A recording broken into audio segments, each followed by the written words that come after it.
specifically in that laning phase and snowballed the game. RNG needs to make sure that does not happen again. They're not allowing Yasuo through. That's a very interesting ban against Pobelta based on I stage think it's games. unnecessary. Based on stage games, you'd have to agree. Maybe he's owning it up in scrims. Oh, wow. And Double if not willing to first pick Kaisa, actually, respecting what the laning is going to look like against Uzi and Ming. Hoping they can pinch the champion pools, I suppose, in some way. And if it does end up going to counter-pick supports or counter-picks in general, we know RNG have the final overall pick, and I like the fact that this time they recognize the Morgana, so suddenly Rakan is a champion we have to draw our eyes to. Yeah, and I want to see if RNG leaves it open, would Team Liquid be ready to grab that Rakan first for Ole and say, okay, we're going to put you on a huge playmaker, even though he's actually looked the best on the more defensive supports. The Morgana obviously already being banned. So last game he had there with a range support as well. But RNG do not want to take the chance. They just get rid of it. Trundle once again becomes the standard first pick, but teams can change it. Oh, okay. That's a Malzahar first pick. Yeah, I am shocked that champion was left available for the North American LCS squad. I think everyone on our side of the fence is like, yeah, this is the champion. It's worked for Pobelta. Yeah. And that RNG gave it away. They must have something prepared to counter it. Well, there's a lot of picks you can grab against Malzahar. I agree. There's so much that can be worked into it. Karma might be the first pick here, but the Karma mid lane, while she has a good laning phase against Malzahar, wouldn't necessarily be a counter. It is a very nice red side pick for the flex pick Exactly. status. I like it if the other team then grabs a Tam Kench to put the Morgana down the bot lane against it. But specifically about the Malzahar, even if you do lose the laning phase or you're in a bad matchup, Malzahar, especially for Pobelta, is just such a huge pick because it really allows him to set up double lift to succeed. It's not about Pobelta being the big carry. He's forcing QSSs. He has a point-on-click suppression. There are so many things he adds, and if anyone needed proof that Malzahar was the pick for Team Liquid, well, they just first picked it. And when it comes back to that damage share numbers that everyone was gasping about, every time he plays Malzahar, double lift's damage share will go up because really, like the Fisher was talking about, the CC duration, the suppression, rather than the damage from the mid lane. All right, well, the Trundle, as you mentioned before, does get to be locked in on the Liquid side. They just got to wait a little bit longer to grab it as World Never Give Up wanted to get the Kog'Maw. It's been a pretty huge pick for Uzi. He's done well on it, to be honest. It's a medium to strong laner, is a Rage Blade power spec item, good on 1, good on 2, 3, 4. Throughout the rest of the game, I think it's just a very well-rounded champion. Uzi will always have some level of pressure. And we see that same thing where Kai'Sa Ezreal gets banned, 2 AD carries that can match in the mid-game, but the Jhin was the one we could just start looking towards because it was the champion used in the start of MSI Group stages for Team Liquid. It was unsuccessful. They stepped away from it, but they brought it back yesterday against Fnatic and double lift. Hard carried on that champion. Now there is a pretty big element of risk. All they had seen was a flex pick Karma and a Kog'Maw, and famously you stack the tanks and then perhaps the Jhin will struggle. Maybe the duality was they were anticipating either a tank jungler comes out and Trundle gets a happy time, or the Graves comes out and then you do have another frontliner that Jhin can actually excel against because he can actually kill the Graves.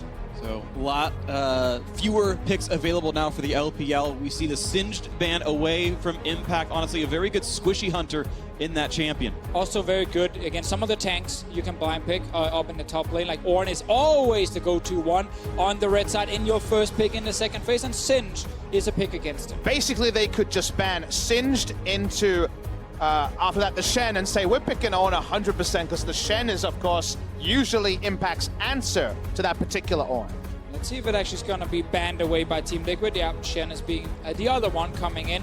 Because RNG, if they grab the Ornn, the good thing is they can still save that mid lane and therefore also the support pick for last. And they can always swap the Karma down to bot lane if they need to. Who's ready for Ornn versus Cho'Gath in the top lane? I think that's a likely one to look at here for Impact, unless they want to look somewhere entirely different and put him on a carry in this clutch game. It's not been a look that's been great for him, but always an option, of course, as Tahm Kench removes one of the support options here from Ming. Yeah, and I think Team Liquid are fine just saying we can give you Ornn, we get Cho'Gath. Because if they banned the Ornn here and Cho'Gath got locked in by Let Me, there's very few tanks left. Maokai. Agreed. Maokai would then be suddenly the choice, and he's been very unsuccessful when we have seen him. Absolutely agree. So RNG, are you denying the Cho pick? Or sorry, the Ornn pick, that's the one we meant to say, and yes it is. So what is the top lane matchup for Impact?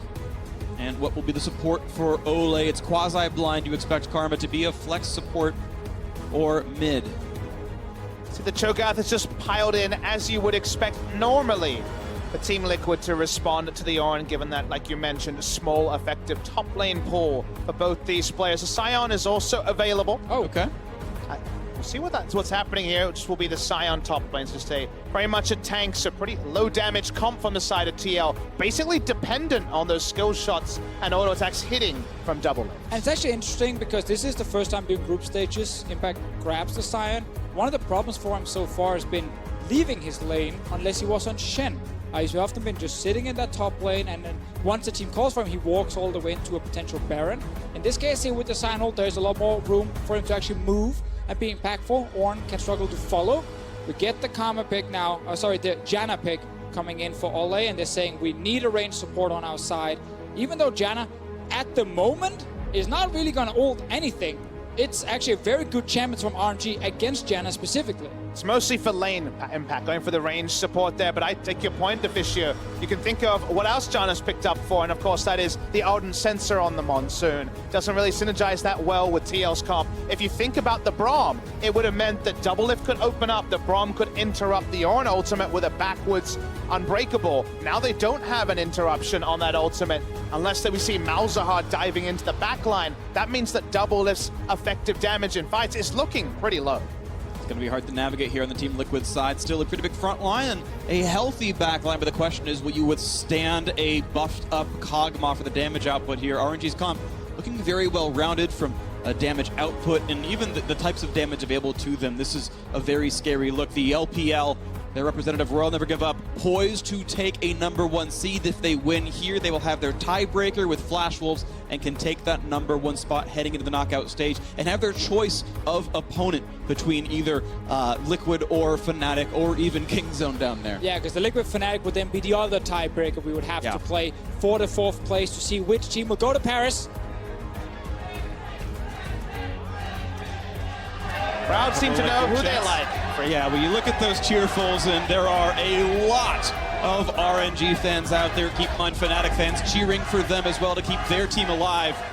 Game 6 of 7 or 8 today as the players load in. RNG sure to play another one, either a tiebreak for first or a tiebreak for second.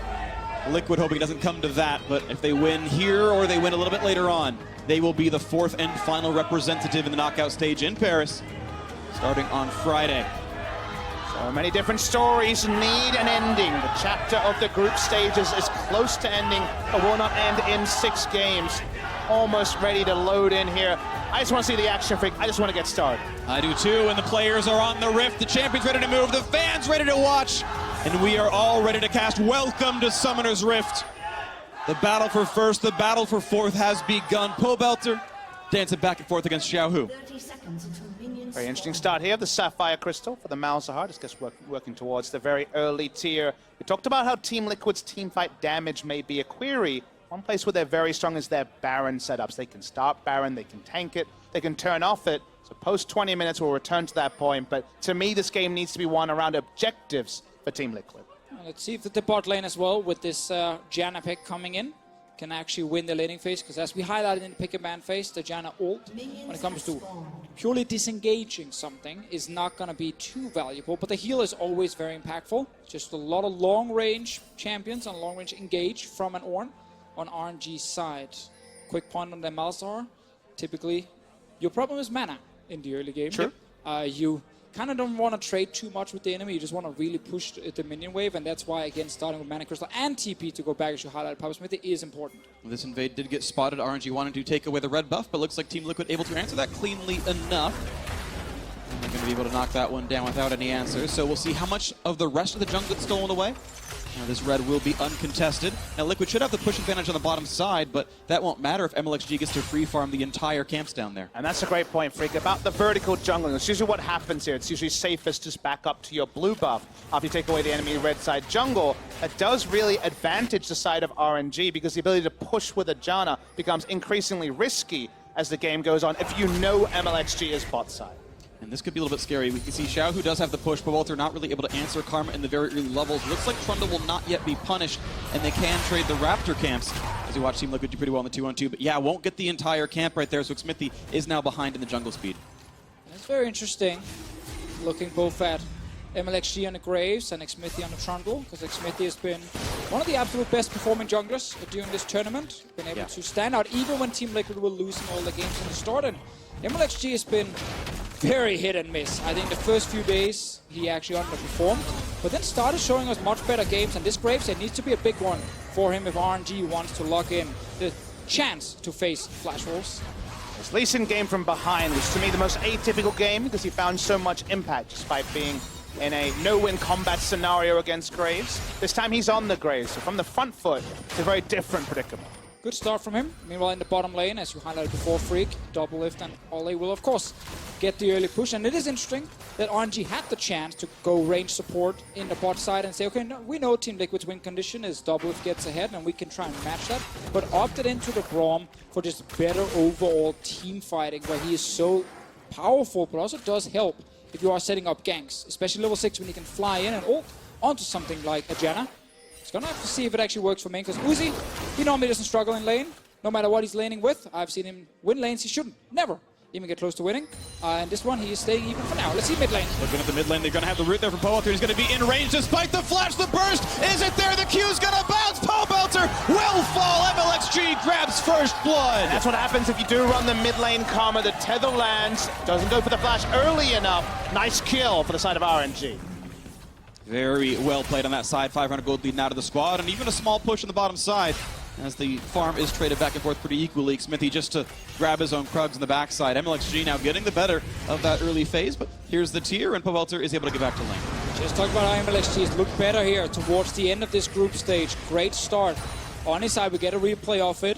Just Zhao, who's setting up the kill. MLXG with the double buff showing up. And Pobelter lane is pushing for him. He's still in a fine position. Problem is just that tether still connecting. Then you can't get out. And there's terrain, of course, for the Q to bounce back from MLXG and get the maximum damage there. Power of the tether, just a single auto attack tether, and by the time Pobelter had his wits around him, it was too late. Now you can look at this bottom lane, and even though you say range supports lane priority, it's now actually Uzi with the farm lead and the lane equilibrium. So Curtis, or Gratz, I should say, well played to the roll. Never give up bottom lane here. As Let Me is going to trade blows of Impact at the top side. Small farm lead for the Scion, so good job Impact there.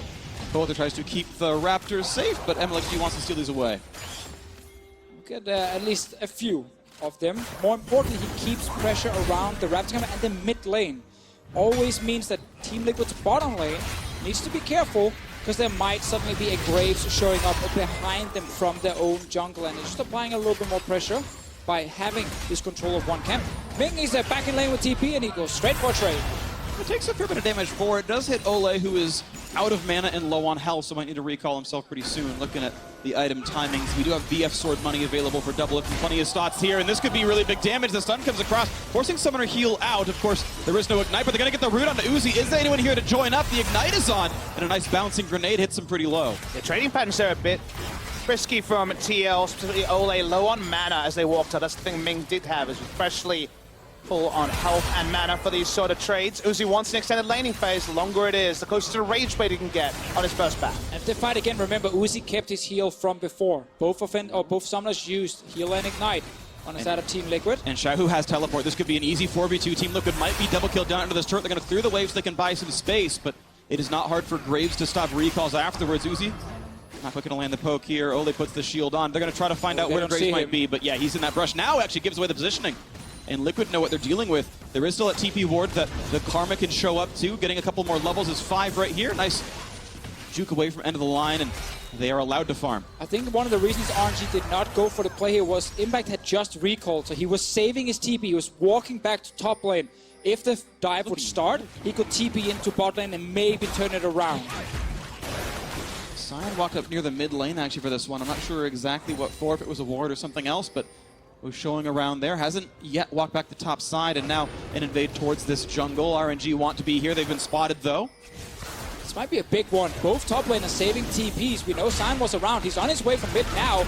They might be fighting here. Ole is around the corner. He's engaged. Right, suppression's in. This fight's going to grab this one. Do they have the damage? A nice knockup comes through, and it doesn't matter what blast cone is there. The kill comes in, assist on all 4. Good job there by Team Liquid. They do secure the kill. RNG had put in multiple wards earlier to get these sort of invades to be pulled off, but with Impact being able to just drift in faster than a teleport, they get the kill. Oh, and the pillar is in. Xiaohu does have flash, though, can get away from this without too many difficulties and pushes Smithy back out. I think Smithy wanted to potentially try and allow Pobelter to push out because there's no ult on this Malzahar. He's almost out of mana, so that was never really going to work. But this is simply a surprise for RNG that Impact is still around mid with this sign. They were expecting him to have to TP in for a fight. When he then gets to ult, they see him now. But at this point, the engage is on and they can't really get out. So the fact that Impact did not go back to top lane, kept hovering around knowing, okay, there is a chance they invade in. He ended up showing up, grabs himself an assist. And all the players that have gone just a little bit wide earlier in the tournament are that much more reliable with the suppression from the Malzahar. They left themselves open to a counter pick. Graves and Karma certainly can make short work as a duo onto the Malzahar. The Malzahar can also farm if it's just Karma in the lane. And MLXG actually wants his blue for himself, sends Xiaohu back over to the mid lane as he pushes in and keeps Pobelter away from much of this. Yeah, this is a 0 mana Malzahar. That said, does have teleport, can show back up into the lane. We'll see if he burns it here. It is a cannon wave, might be important that he is able to stop this from knocking his turret down. Will lose 1 CS. Xiaohu gets to go back on his side, and I think Team Liquid are fine playing Malzahar against the Karma. They're not really going to feel the difference too much in the early game.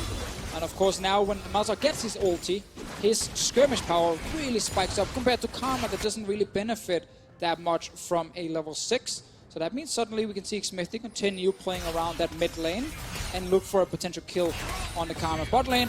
Uzi continues to do extremely well in his lane, large CS gap, and continue to push toward top lane.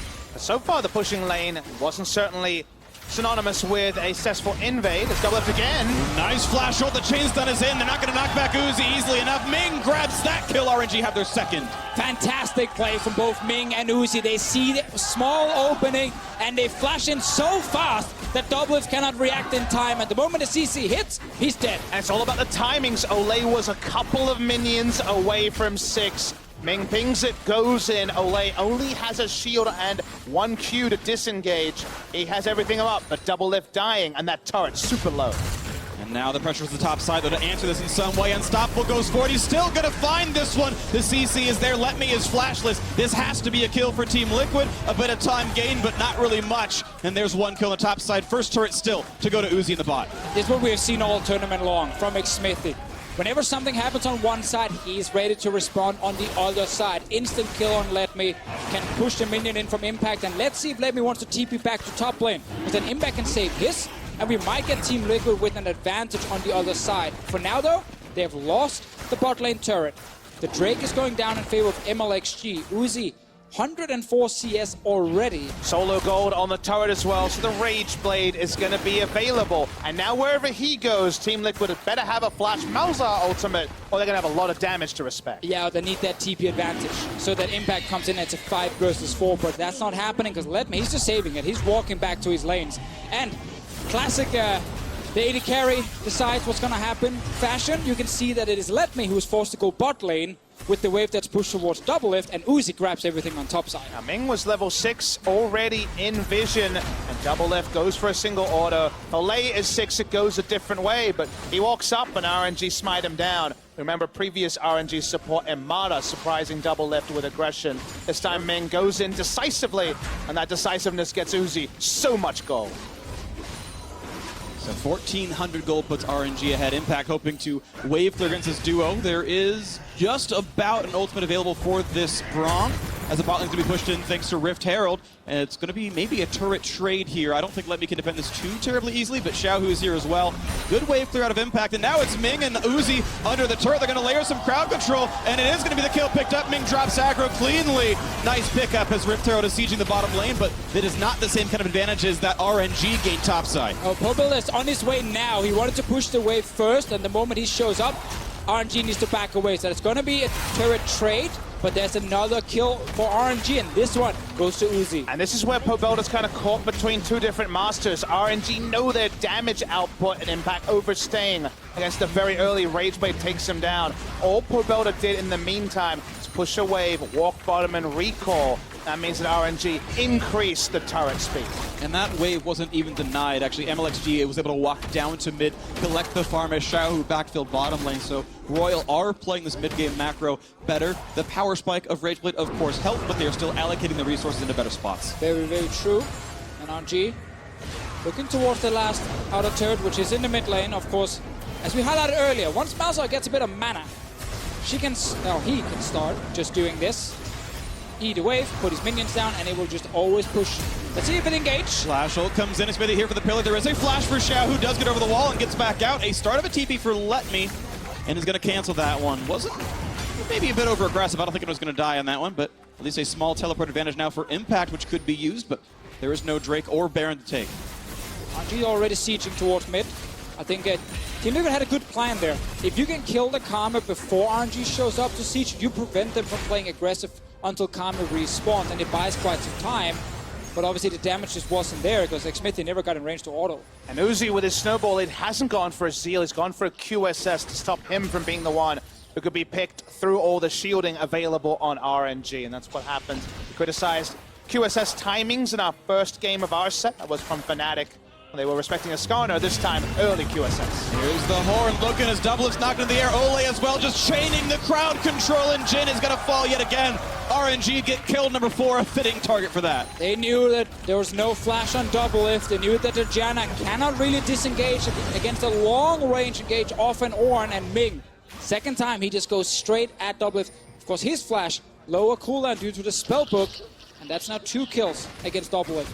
They can continue the push here. Impact, even with a teleport, is not going to inspire any fear into their eyes. They continue to push here. Babelta's flash down, his ultimate available soon. And all TL can do is try to stem the bleed. I hope they can staunch this before too long. If they get lightheaded, it's going to be lights out for them. 2,500 gold behind. Team Liquid is hoping to find those openings. Only the first item just now completed for Doublelift. He is pretty sadly behind Uzi, who's able to stop by for a Quicksilver Sash and still seems to have better items on his inventory. So great play from the RNG duo. First turret as well as a gold lead from farm. And he's gone for a bit of the no-no item. The Essence Reaver this tournament has been a struggle because of how fast games are being played. We've seen other Jins go for the Swiftness Boots into the Rapid Fire Cannon just to abuse the 4th shot and the damage that can do and the mobility it provides. Eventually there will be damage coming through the Doublelift, but that eventually is looking like a long ways away, and by then RNG may have so many objectives across them. Have to wait and see. Obviously the last game that Team Liquid managed to get the Malzahar in was earlier today against Flash Wolves, and there was a Kai'Sa that had next to it. So what ended up happening in the late game fight was they knew Doublelift will carry this fight as long as we just protect him and line up targets right in front of him. Jin is a little bit harder in that way to use, a lot more about just stacking up for the 4th shot and also use of your abilities to both utility but also long-range pick. It is not the same kind of late-game damage as we see from that Kai'Sa pick, so it's going to be a little bit harder for Doublelift to actually win the late-game fights for his team, but it is possible. Almost the entire gold lead is in 2 QSSs I see. Graves has one as well, so that he can walk up. They want to be able to put down vision and not have to respect Malzahar ultimate every time they walk through the river. The gold lead isn't unassailable yet. Only about 2,500 gold. Babelta trying to hit the map on the top side. Yeah. And nor are the champions unassailable as well. You've got Ardent Sensor coming in next for Xiaohu, so he's not picked up that core defensive item. Could still be a target, of course, is still flashless right now, and Pobes is a shorter cooldown because of Spellbook. But mid lane's being sieged right now. Uzi's so hard to defend against 4 in here right now. Top will fall from Pobelta. They can TP. Okay, this is going to be some really big pressure, though. How well can this defense go as a turret's on a half HP? Uzi always able to play the maximum.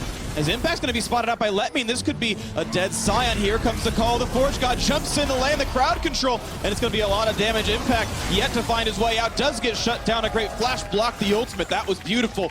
RNG get another. But a shame for TL here that Impact decides to move in towards the mid lane to do something, because it was actually a good setup.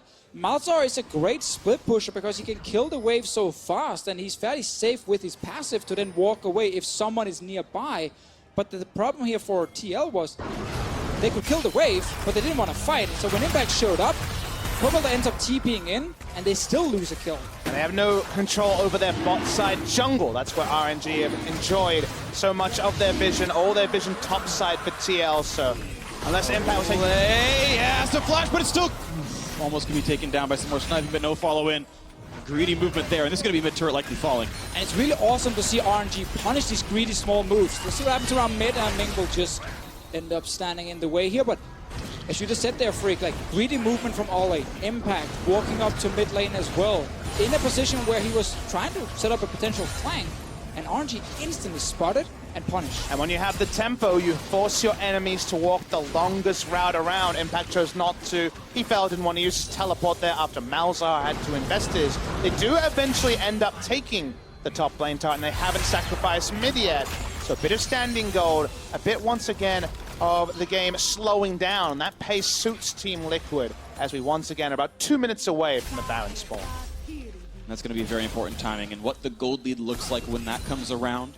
This lead actually slipping under 2,000. Liquid are doing a good job finding farm. Powelter was quite often unanswered in that side lane. He's up to 180 CS, a player that we had maligned a lot for having bad split push games, getting caught out, being too aggressive, is actually leading his team in farm, and he's up 30 on his opponent. And in games like this, where RNG just can't take out the 3 outer turrets at 13 to 15 minutes, you know, super snowball lead, all their lane assignments are, how can Uzi pick up the most farm? He's the one picking up the slack. He's the one who just monopolizes farm, sometimes picks up double buffs on Kog'Maw. We saw that in the LPL playoffs.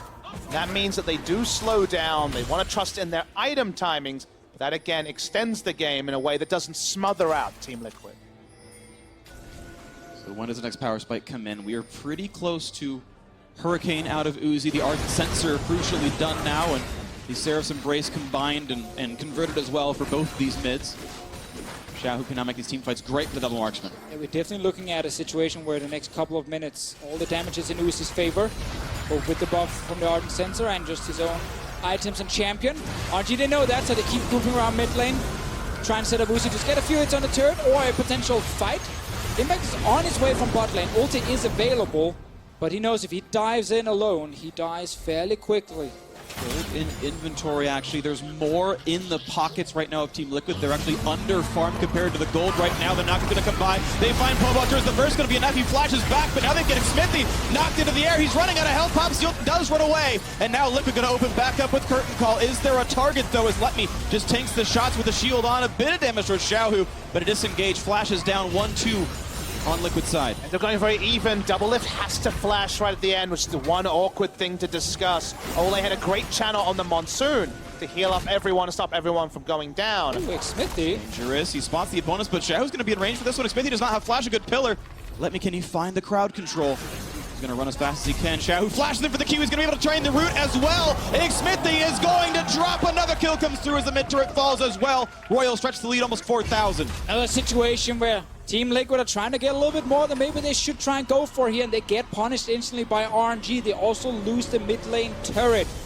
I really want to highlight Ming specifically on the Braum whenever these fights are starting. He's always jumping in the front line. He's landing crucial CC, and he managed to force that flash right after from double. It could be huge for the next one. So them grabbing a Braum, not a range support, win the lane, and then they can do this in team fights. But for moments like this, I would have said that resetting this team fight and no one dying was a win for Team Liquid, delaying the mid lane turret going down. I thought the action would have ended with the curtain call. We had so much after that, and then Smithy caught with his hand in the cookie jar, stealing away a blue buff. Yeah. This really seemed tone deaf to really that Team Liquid should have just been purely fighting for that mid lane turret. Mid lane turret, of course, did go to World, never give up. In addition to that kill, RNG's lead about 4,000 right now. And of course, both these teams have reset full Hurricane done, which is a huge, huge bit of power for this Kog'Maw. Uzi will be incredibly difficult to deal with. Good luck to Team Liquid dealing with that. Quicksilver Sash still not yet for the mid lane. Could still be a target. Yeah, if you're looking at squishy targets for Powelter to ult, it is really only Xiaohu on the Karma. There should be a lot of protection coming in for him. Might not engage. This Ornn pick has also been crucial. Flashes down. And Double has nowhere to go into the air. He is an Uzi on a killing spree. The picks were there. Let Me gets the ult. And you just get punished. The moment you're out of position without your summoner, RNG goes straight towards the Baron. We're only 21 minutes in. They got a Mountain Drake and the Infernal. Let's see here if Team Liquid wants to do something. Smithy is around, but no flash on his side. 4v5 for a Baron Steel. Liquid backs against the wall. This could be RNG taking the game and getting too big of a lead on this one. A silence in the front line, looking for damage to press the Braum, but he's not a great target. Impact somehow gets into the back line, but he's alone, has to flash right back out. and this Baron's still dangerously low. Can Xmithie find himself a steal? He's not going to have the chance. Picked up cleanly, and the re-engage is there to grab even more kills as Liquid are just bleeding the map, and Royal Never Give Up are on form. And RNG play the Baron dance perfectly. Impact teleports in, trying to create pandemonium. Instant disengage at 3,000 health on the Baron. From there, they only re-engage when they know Xmithie can't get in the pit. This is absolutely textbook stuff from RNG. Yeah, we laugh when we see some of the crazy Baron steals, but we also got to remember to celebrate when we see a team really execute around Baron itself. There was no flash from Xmithie, so it's hard for him to get in, but still RNG had to react to a TP coming, had to dance around, not fully reset the Baron, while still denying Team Liquid's chances of getting in to steal it. Because it's an outnumbered scenario, Let Me, Ming, they can all tank the Baron for longer. One impact flashes out. Xmithie doesn't have a flash to contest the pit. They re-engage it. Beautiful stuff. And I'm all about the good setups. I know this is something you have to drill, that you need many games to kind of get your wits around you, and the teleports usually are the variable to change it. Not this time for RNG. It is very fun to see, though, in this game how we have two teams that actually been winning a lot of games the last 2 days, fighting each other, but RNG just looks stronger at the moment. Knock up on the Uzi at a half HP, but they cannot get the damage out, but their impact is going to fall the pickup, but they get the trade, and that is huge to knock down Uzi. Suppression in the back line. They could kill off Ming, but first traded on Sole. So now it's a 3-on-3 for the back half. This is going to be a huge amount of crowd control. Let Me's only going to find one. Forward MLXG! He's so spicy into the back line, looking for big ones there as it's still a 3v2. The turret falls down. RNG win another fight. And that's what happens when you have the on. You can throw it from downtown. Double Smash still not up from all those moments ago. RNG still end up with the lead. Ooh, really nice pillar to stop down Let Me, but even still, this is RNG taking so much more off the Baron. +1 in the fight. Another couple of turrets fall down in the mid lane. Inhibitor is theirs as well, and it's now an easy reset to grab Drakes to go for the next push. They're so far ahead in this game, and it all started with Uzi and Ming down that bot lane, winning and finding kills. Uzi in this fight here, he's very far ahead. His damage is absolutely insane. He knows that, but the pillar coming in behind him keeps him in turret range, and he ends up taking so much extra damage. It takes 4 turret shots because of the pillar after he got baited in, almost killing Ole. And when the second member goes down, you think Team Liquid is the start of a comeback. With no flash onto double lift, he's taken down, and MLXG knows his man. Everyone walks up trying to kill Xiaohu. No one's protecting double lift. Very well played, though, to find that backline target. Let Me and MLXG assassinating that AD carry. Double lift, sadly, 1 and 4 in this game. Hasn't picked off very successfully. Those long-range engage tools can be very good against Jhin. He's got no natural escapes.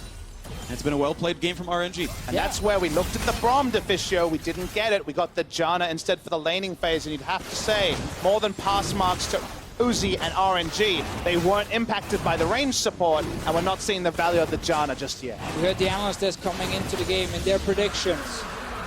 Azale and Jet saying Doublelift needs to do well. It's about the bot lane from Team Liquid. They have to win it if they want to win this game. And for scoring, quickly to mention, they're playing against the world's best AD carry. And I want to add in Ming as well in this game. Has been phenomenal. So you have Uzi and Ming playing top form. They were able to stop Team Liquid from getting ahead in the bot lane. They've been a crucial part of RNG getting ahead. Absolutely agree. He's played so well on this Braum, and we've got 4 Quicksilver Sashes now in the mix as well.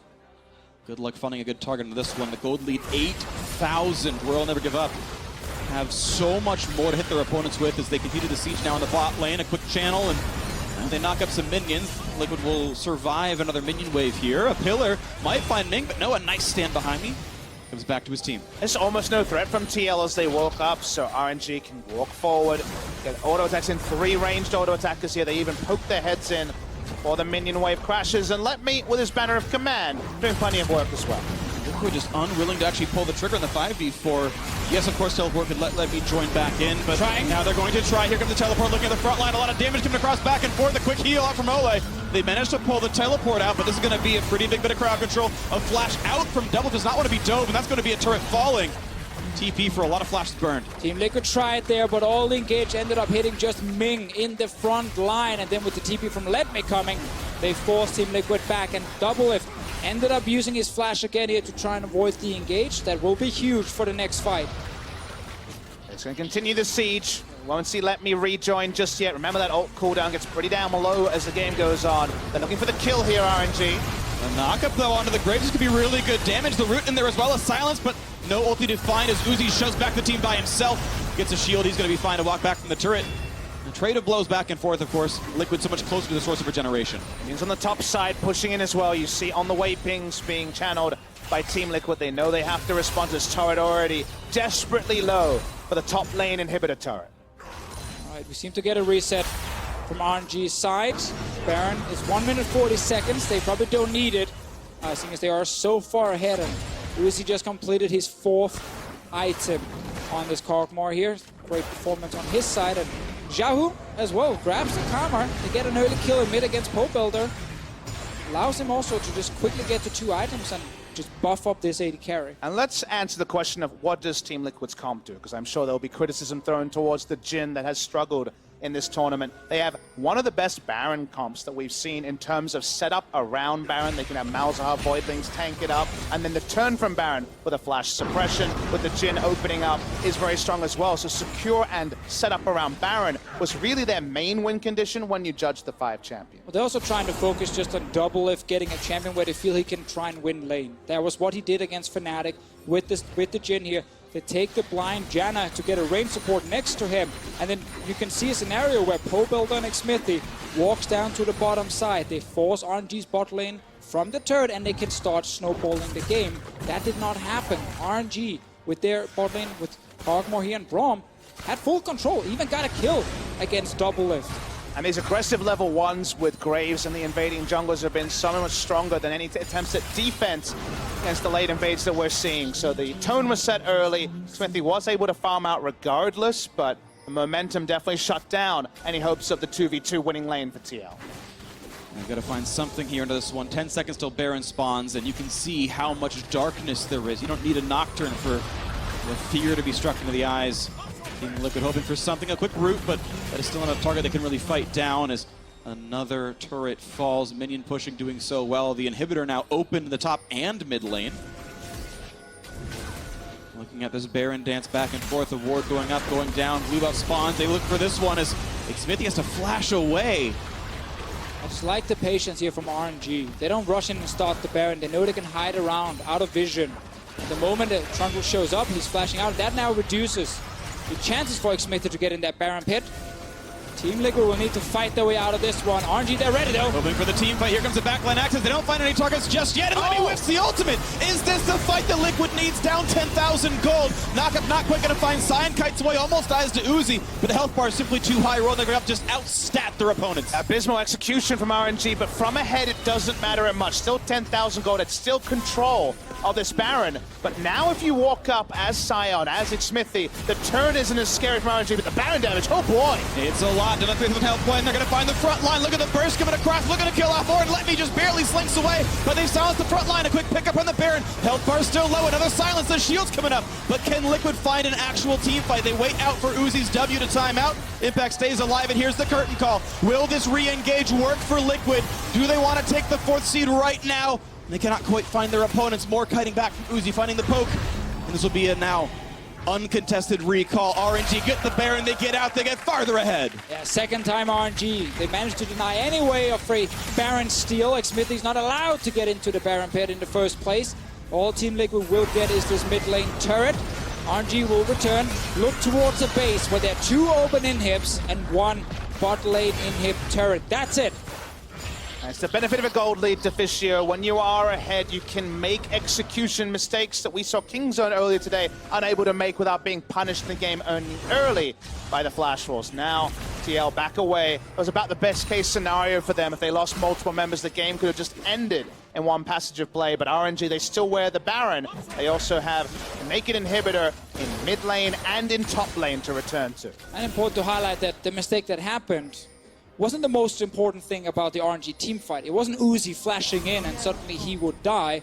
It was just the engage, which suddenly meant that Team Liquid could actually kite back and buy a bit of time. But there was still a very fed AD carry that they couldn't deal with. And Team Liquid tried to get back towards the Baron. Now they have to defend bot lane. And Uzi's been on an absolute tear this tournament. We said this was a match of 4 of the very best AD carries in the world. Uzi often considered #1 among them. And he's had a stellar tournament so far, looking to bring his team into this one. Best KDA and a lot of kills on his squad. Looking at the bot lane siege now. Baron buff on, knocked out by a pillar, but still a few seconds to hit this turret.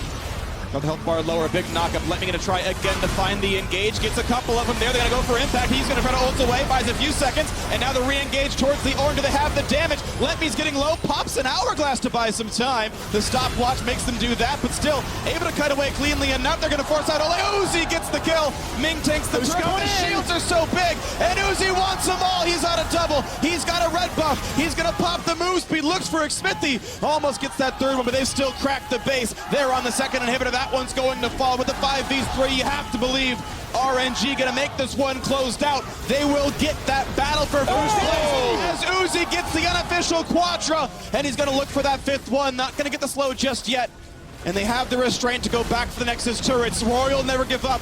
Gonna end this record with the win. It's gonna be a great run of 7-3. They will have their showdown with Flash Wolves for the best team in group stage. Uzi was just waiting for his moment. He didn't care if he was against a double range lane. He knew he would find his time. And now RNG book a date with the Flash Wolves for that all-important first slot. And we are going to 5 games on our set. And RNG versus Flash Wolves happened yesterday, and Royal Never Give Up had won that one. You think they are poised, they are on form now, ready to take that stab to grab the #1 seed and live up to the legacy that Edward Gaming had so many years ago and take this title, win an international tournament for China. It'll be absolutely insane with these two tiebreakers, because the other one, Fnatic versus Team Liquid. Oh, baby. Like, coming into this, that was not exactly the kind of tiebreaker I was expecting to see. Fnatic 4-2, they were looking good, but they have lost so many games now. And Team Liquid, despite the loss here, have done so well the last few days to bounce back. And now they get to face each other. Loser is out of MSI, winner goes to Paris. Sometimes you can't script these tournaments better, can you? No, absolutely not. So we know some of this shape up right here. Kingzone guaranteed to be the 3rd seed overall. They can't move from that spot. That's their end to the group stage. As RNG won, they've pushed above them. RNG versus Flash Wolves, the battle for first, and the choice between do you take Kingzone or do you take the winner of Liquid versus Fnatic? Of course, the other matchup is that Liquid Fnatic battle. One game to decide who is the last one to make it. Yeah, and RNG will return to the stage shortly. They will be playing the first tiebreaker against the Flash Wolves. So we have to decide first place, and then we get the very important one, battle for the playoff spot. They have an even quicker decision to make, because last time these two teams played, it was Karsa that jumped in to play